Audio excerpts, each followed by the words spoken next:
अध्यक्ष महोदय, ये बिल्कुल सही बात है कि हमारी सरकार है और हमारी सरकार की एक पॉलिसी लागू नहीं हो रही और उस पॉलिसी को लागू कराने के लिए आज यहाँ पे चर्चा हो रही है। दिल्ली के अंदर लोगों के गलत बिल आ रहे हैं, उन गलत बिलों को ठीक कराने के लिए आज सत्ता पक्ष कह रहा है कि बिल ठीक होने चाहिए और विरोधी पक्ष कह रहा है कि बिल ठीक नहीं होने चाहिए। ये एक बड़ी विसंगति है दिल्ली को लेके। दिल्ली कहने को आधा राज्य है, मेरे को तो लगता है 5% राज्य भी नहीं है। अगर ये फुल स्टेट होता, किसी ऑफिसर की हिम्मत नहीं थी कि मंत्री और मुख्यमंत्री द्वारा दिए गए आदेशों की अवहेलना करके वो 2 मिनट के अंदर अपनी पोस्ट के ऊपर रह जाता, सस्पेंड कर दिया जाता वो सीधा। आज ये चर्चा इसलिए हो रही है क्योंकि दिल्ली एक बहुत गंदी और नीच राजनीति का शिकार है। आज ये चर्चा इसलिए हो रही है क्योंकि दिल्ली एक पूर्ण राज्य नहीं है और इसके बदौलत रियल पावर जो है वो केंद्र सरकार के पास है। केंद्र सरकार दूसरी पार्टी की है और वो दूसरी पार्टी नहीं चाहती कि दिल्ली के अंदर चुनी हुई सरकार अपना काम कर सके। अभी मेरे भाई सौरभ भारद्वाज जी ने बहुत विस्तार से इस पूरी स्कीम के बारे में बताया। मैं इसको संक्षेप में बताना चाहूंगा कि दिल्ली के अंदर लगभग 27 लाख कंज्यूमर है मोटा मोटा। इन 27 लाख में से लगभग 10.5 लाख कंज्यूमर ऐसे हैं, यानी कि 40% कंज्यूमर्स ऑफ दिल्ली वो ऐसे हैं जो अपना बिल नहीं भर रहे। वो बिल क्यों नहीं भर रहे? क्योंकि उनको लगता है कि उनके बिल गलत आए हैं, उनके बिल बढ़ चढ़ के आए हैं और उनके बिल सही नहीं है, इसलिए वो अपने बिल नहीं भर रहे। ये कोई छोटी मोटी वो नहीं है। 40% दिल्ली के लोग, डोमेस्टिक कंज्यूमर्स, अगर बिल नहीं भर रहे तो इसके किसी भी जिम्मेदार सरकार की ये जिम्मेदारी बनती है कि वो इसके बारे में कोई पॉलिसी डिसीजन लेके आए। तो एक तरफ सारे कंज्यूमर्स दुखी हैं, कंज्यूमर चक्कर पे चक्कर लगाते हैं, अपने बिल ठीक कराने के लिए चक्कर पे चक्कर लगाते हैं, दलालों के चक्कर लगा रहे हैं, रिश्वतखोरी चल रही है, हर किस्म का गलत काम चल रहा है इस वजह से कि इतने सारे बिल पेंडिंग पड़े हुए हैं, इतने सारे बिल गलत हैं। ये बिल गलत क्यों है? इसके बहुत सारे कारण हैं, लेकिन एक बहुत बड़ा कारण बिल गलत आने का, ये कोविड के दौरान जब बहुत महीनों तक मीटर रीडिंग लेने के लिए नहीं गए, कई महीनों तक बिल जनरेट नहीं हुए, कईयों के बिल जनरेट हुए तो एवरेज के ऊपर जनरेट कर दिए गए, किसी की फर्जी रीडिंग लिख दी गई। कोविड के दौरान इतने लार्ज स्केल के ऊपर प्रॉब्लम हुई कि आज 40% दिल्ली जो है वो गलत बिलों, इन्फ्लेटेड बिल्स का शिकार है। हमारी सरकार आम आदमी की सरकार है, जनता की सरकार है। हम जनता की भलाई देखते हैं। जैसा अभी और भी कईयों ने बताया कि रोज अगर आप एमएलए दफ्तर में बैठे तो सुबह से शाम तक बिल ठीक कराने वालों का तांता लगा हुआ है। इसे कैसे नजरअंदाज किया जा सकता है? इन लोगों ने आज तक ऐसे जनता की समस्याओं को नजरअंदाज किया और जनता की समस्याओं पे खुशी मनाई, इसलिए आज इनका ये हाल है कि कभी 3 सीट आती है इनकी, कभी 8 सीट आती है। अब हम जनता की समस्याओं का समाधान, इन समस्याओं का समाधान करने के लिए एक योजना लेके आए, वन टाइम सेटलमेंट स्कीम।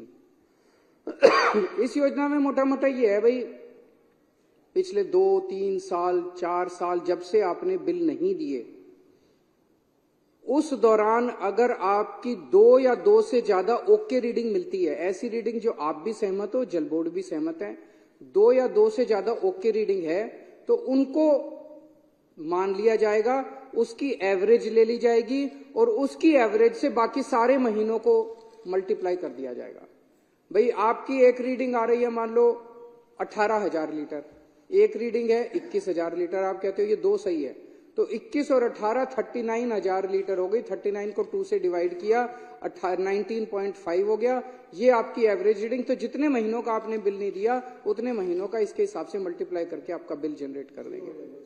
तो उस हिसाब से एक तो ये हो गया कि भाई जिसकी 2 या 2 से ज्यादा ओके रीडिंग है, ओके रीडिंग को कैलकुलेट। कई लोग जैसे इन्होंने बताया 2012 से किसी ने बिल ही नहीं दे रखे, मीटर ही नहीं लगा रखा, ऐसे लोग अगर अब मीटर लगाने को तैयार हो जाते हैं तो हम ये देखेंगे उसके आस पड़ोस की, उसकी गली में रहने वालों का क्या बिल आया, क्योंकि पड़ोसी पड़ोसी तो सेम कैटेगरी के लोग हैं। ये भी, इसका भी लिविंग स्टैंडर्ड वैसा ही है, उसका भी लिविंग स्टैंडर्ड, कच्ची कॉलोनी में रहने वाले का लिविंग स्टैंडर्ड एक जैसा है, झुग्गियों में रहने वालों का लिविंग स्टैंडर्ड एक जैसा है, रीसेटलमेंट में रहने वालों का एक जैसा है, वसंत विहार में रहने वालों का। तो हम ये देखेंगे कि उस गली के अंदर बाकी लोगों का बिल कैसे आ रहा है। तो नेबरहुड की स्कीम इसके अंदर है, जो गली के लोगों का जिस ट्रेंड पे बिल आ रहा है उसी हिसाब से इसका भी बिल मान लिया जाएगा।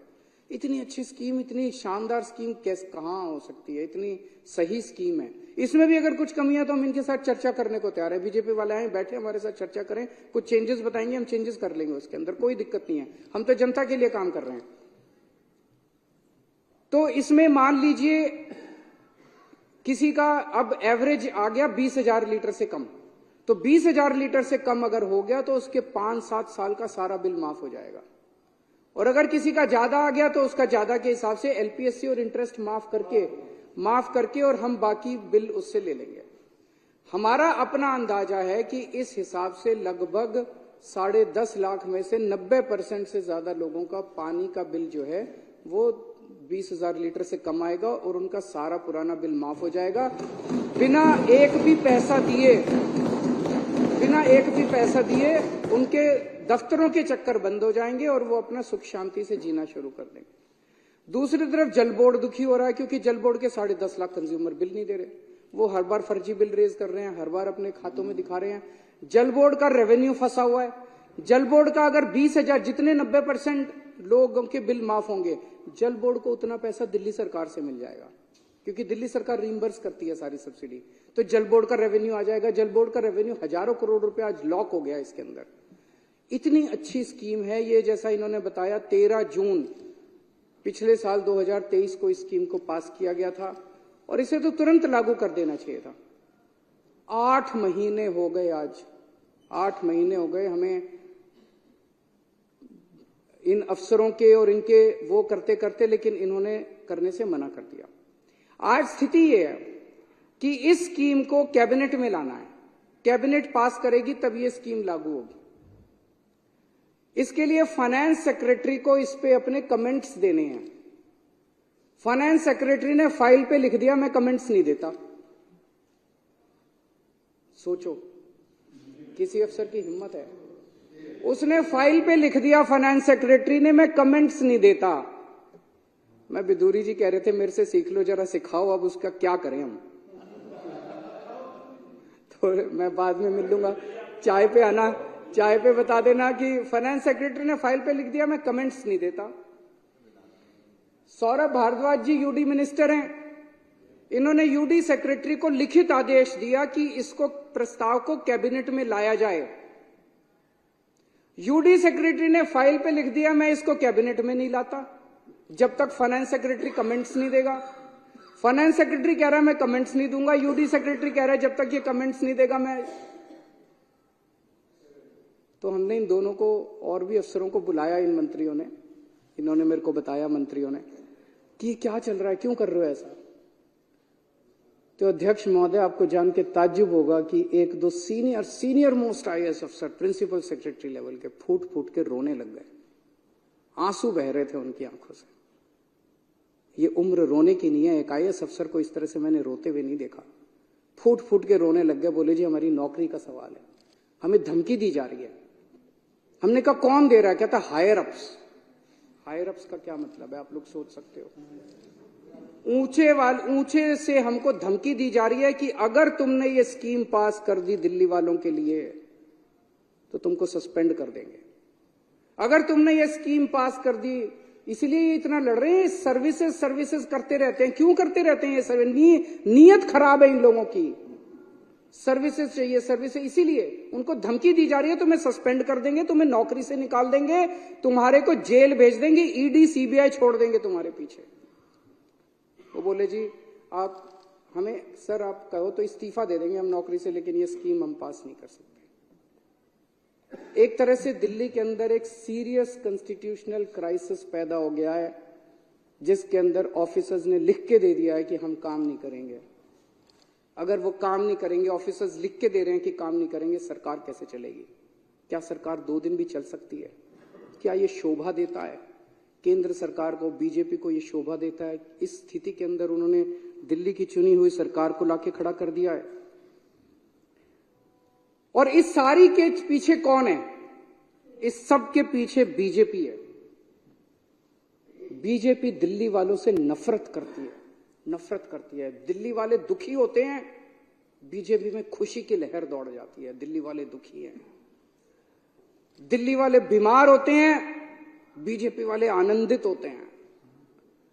दिल्ली को बर्बाद करना चाहते हैं बीजेपी के लोग। जैसा परसों मैंने बताया था, किस तरह से इन्होंने 2 महीने के लिए दिल्ली के अस्पतालों की दवाइयां बंद कर दी, किस तरह से इन्होंने 2 महीने के लिए, पिछली बार मोहल्ला क्लिनिक के 3 महीने के लिए रेंट नहीं पे किए। मोहल्ला क्लिनिक कई किराए पे चल रहे हैं, उनके रेंट नहीं दिए, उनके बिजली के बिल नहीं दिए इन्होंने, डॉक्टरों की तनख्वाह नहीं दी इन्होंने, एमटीएस कर्मचारियों को निकाल दिया इन लोगों ने, योगा क्लासेस दिल्ली के अंदर बंद कर दी इन्होंने।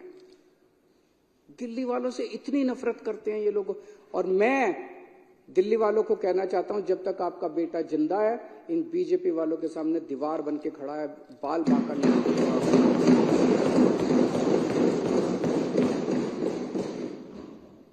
और अब ये इस स्कीम का विरोध कर रहे हैं। मुझे बेहद खुशी है, अभी इन्होंने बिदुड़ी साहब ने कहा कि हम स्कीम का विरोध नहीं कर रहे। अगर आप स्कीम का विरोध नहीं करते बिदुड़ी जी, राजनीति एक तरफ है। आपसे मेरा निवेदन है, आप ही के एलजी हैं, आप ही की पार्टी के हैं, आप एक बार सारे जाके, आप सारा क्रेडिट आपका, मैं लाल किले के ऊपर खड़ा होकर चिल्लाऊंगा जोर जोर से कि बीजेपी वालों ने कराया, वोट बीजेपी वालों को दे देना। मैं बोलूंगा कि बीजेपी वालों ने कराया, वोट बीजेपी, वोट के लिए कर रहे हो और तो कोई कारण नहीं है। वोट आप ले लो सारे, हमें नहीं चाहिए वोट, हमें तो सेवा करने का मौका मिला है। यही भगवान ने कोई पुराने जन्म में पुण्य किए होंगे हम लोगों ने, जो हमें ये मौका दे दिया भगवान ने। ये सारी चीजें लेके मैं एलजी साहब के पास गया। मैंने एलजी साहब को बताया, मैंने कहा एलजी साहब ये धमकी दी जा रही है अफसरों को, उनको कहा जा रहा है कि अगर तुमने खबरदार अगर ये स्कीम पास कर दी तो तुमको बख्शेंगे नहीं। तो एलजी साहब ने कहा कि उनको इसके बारे में जानकारी नहीं है और उनका इससे कोई लेना देना नहीं है, उनको इसके बारे में पता नहीं है। तो आज मैं इस सदन के माध्यम से एलजी साहब से हाथ जोड़ के विनती करना चाहता हूं कि एलजी साहब, एक बार अगर आप फोन भी कर देंगे उठा के इन अफसरों को कि भाई ये स्कीम पास करनी है, शाम तक स्कीम पास हो जाएगी, इतना ही है बस, 3 घंटे में स्कीम पास हो जाएगी, 3 घंटे का है। मेरी एलजी साहब से निवेदन है, हाथ जोड़ के सारे सदन की तरफ से, इस पूरे सदन की तरफ से मेरा निवेदन है, एलजी साहब इस स्कीम को आप अफसरों को फोन कर दो और वो कर दें। और अगर आपके फोन के बावजूद नहीं करें तो एलजी साहब के पास पावर है इनको सस्पेंड करने की, हमारे पास तो नहीं है। तो इन अफसरों को तुरंत सस्पेंड किया जाए और उनको नौकरी से बाहर किया जाए, अगर उसके बावजूद भी ये लोग ना करें। यहां जितने आप लोग बैठे हैं, मेरी आप सब लोगों से निवेदन है, जितने एमएलए बैठे हैं, इन 10.5 लाख परिवारों के घर घर जाना, एक एक के घर जाना आप लोग, और घर घर जाके जनता से कहना कि आपका बिल गलत आया है जी। वो कहेगा हाँ जी आया। बोले जी ये बीजेपी वाले करा रहे हैं, पर चिंता मत करो, आपका बेटा लगा हुआ है, आपका बेटा आपका बिल ठीक करा के छोड़ेगा। जब तक ठीक नहीं हो जाता बिल भरने की जरूरत नहीं है, हम हैं आपके साथ। कोई बिल भरने की जरूरत नहीं है, कोई चक्कर काटने की जरूरत नहीं है, जल बोर्ड के चक्कर काटना बंद कर दो। केजरीवाल है, आपका बेटा है आपके साथ, घर घर जाना और घर घर जाके इसको करा के आना। और अगर इन्होंने नहीं किया, विदुड़ी साहब, हमारे पास कोई चारा नहीं रहेगा, दिल्ली में बहुत बड़ा आंदोलन होगा इसके ऊपर। हमें आंदोलन तो करना आता है, आंदोलन से ही निकले हुए लोग हैं, फिर दिल्ली में आंदोलन होगा, करना तो पड़ेगा। सीधी उंगली से कर दो, नहीं तो उंगली टेढ़ी करनी पड़ेगी, जनता करेगी, हम नहीं करेंगे। अभी बिदुरी साहब ने कहा कि जनता को ये पसंद नहीं है कि हम कहते हैं काम नहीं करने दे रहे, काम नहीं कर रहे। हम जनता जानती है ये गंदे लोग काम नहीं करने दे रहे, लेकिन केजरीवाल उनका बेटा फिर भी सारे काम करा लेता है। आपने मोहल्ला क्लिनिक रोके, रुकने दिए हमने, आपने सीसीटीवी कैमरे रोके, एलजी के घर, उनके वेटिंग रूम के अंदर 10 दिन तक दिल्ली का मुख्यमंत्री वहां पे धरना, उसके कमरे के अंदर धरना देके आया था। सीसीटीवी कैमरे तब पास हुए थे। आपने पिछले साल दवाइयां रोकी, हमने फिर चालू कराई। आपने फरिश्ते स्कीम रोकी, हम दिल्ली सुप्रीम कोर्ट गए और सुप्रीम कोर्ट से फरिश्ते स्कीम पास करा के लाए। आपने जल बोर्ड का पैसा रोका, 6 महीने आपने जल बोर्ड का पैसा रोका, हाई कोर्ट से ऑर्डर करा के ले आए, जल बोर्ड का पैसा मिलेगा। आप काम रोकते रहो, हम काम कराते रहेंगे। जहां डीटीसी पेंशन आपने रोकी, हमने डीटीसी पेंशन भी दिलवा दी सबको। किसी को मारने वाले से उसकी जान बचाने वाला ज्यादा बड़ा होता है। तो मैं आज इस हाउस के माध्यम से दो चीजें, एक तो एलजी साहब से निवेदन करना चाहता हूं हाथ जोड़ के पूरी विनती के साथ, और दूसरा मैं बीजेपी को जिम्मेदारी देना चाहता हूं, अगर सारा हाउस इसके लिए मंजूर है, कि बीजेपी इसकी जिम्मेदारी ले कि वो एलजी साहब से कह के इस स्कीम को पास करा के लाए, क्योंकि आप भी कह रहे हो कि ये स्कीम अच्छी है, पूरे हाउस का इस पे सहमति है कि ये स्कीम अच्छी है, होनी चाहिए, 10.5 लाख परिवारों को इसका फायदा मिलेगा, तो आप इसकी जिम्मेदारी लेके इसको करा के लाइए। बहुत बहुत शुक्रिया, मैं इसका समर्थन करता हूँ।